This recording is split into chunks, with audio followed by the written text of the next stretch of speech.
Good morning, everybody. Please take your seats, and we are about to start. We have a very lengthy panel of outstanding speakers.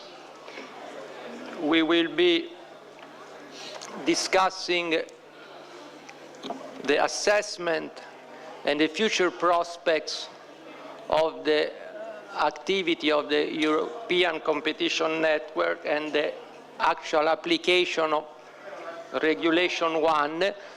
Basically, this panel should take up on the comments, observations that were made by Vice President Almunia, who has briefly sketched some of the findings of the report devoted to the assessment of the functioning of Regulation 1. We have gathered a panel that includes the heads of agencies of a, I would say, diversified nature. Obviously, the Commission, but we had thought it was important to listen and to involve more established agencies, younger agencies, larger agencies, and smaller agencies. The idea is to have a feeling of what has been achieved, and especially of what can be in the pipeline and what can be the improvements.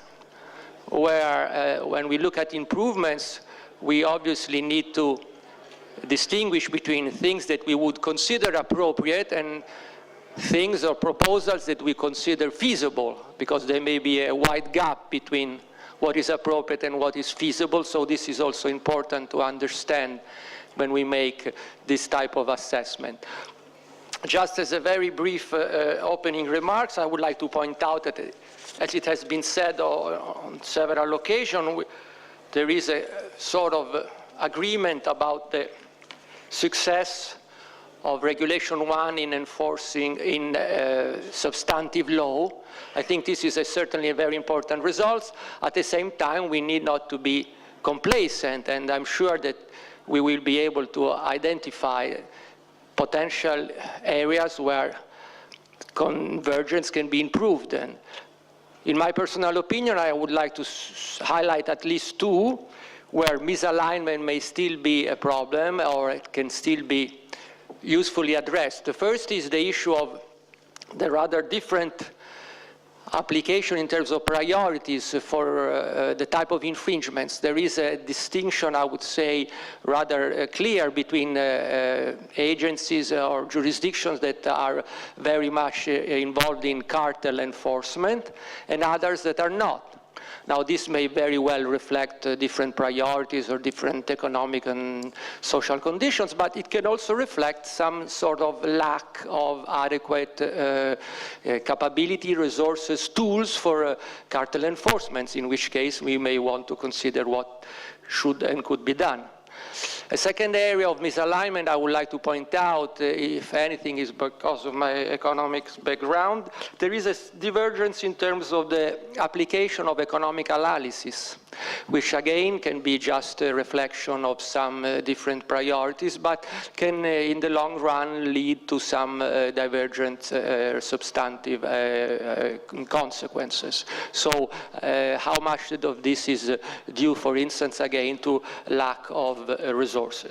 The whole area of procedural convergence, as Vice President Almunia has highlighted already, is also amenable to some important substantive improvements. And here there are three categories of problems. The first concerns, as it has been recalled, I would call the governance, the institutional setup of the authorities.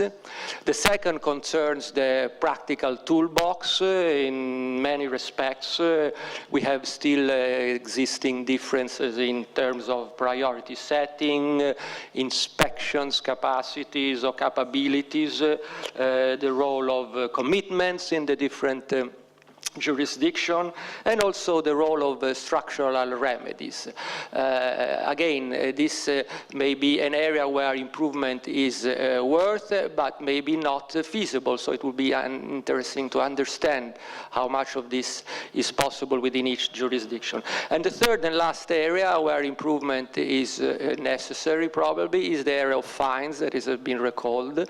Here we have obviously significant maybe difference in terms of legislation, but it is very important that we take stock of what can be done and what should be done. As far as I conclude, allow me a little commercial pitch, because on this issue of fines, the Italian Competition Authority is about to issue for the first time in a couple of weeks guidelines on setting fines. This is an innovation. I think it's a very important and useful innovation thanks to the forward-looking approach of Chairman Pitruzzella. We want to set clear guidelines for transparency, accountability, to help enterprises and understand our reasoning, and also to help judicial review in order to also set a benchmark for us and for other countries in order to facilitate convergence. Having said so, I would leave the floor first to Alexander, that as the head of the DG Comp will have the role of probably setting more the pace at the Commission level, and then we will follow in alphabetical order. Thank you. Oh, sorry, just a technical communication. We need to switch off our cell phones because they seem to interfere with microphones and the work of the interpreters. Sorry.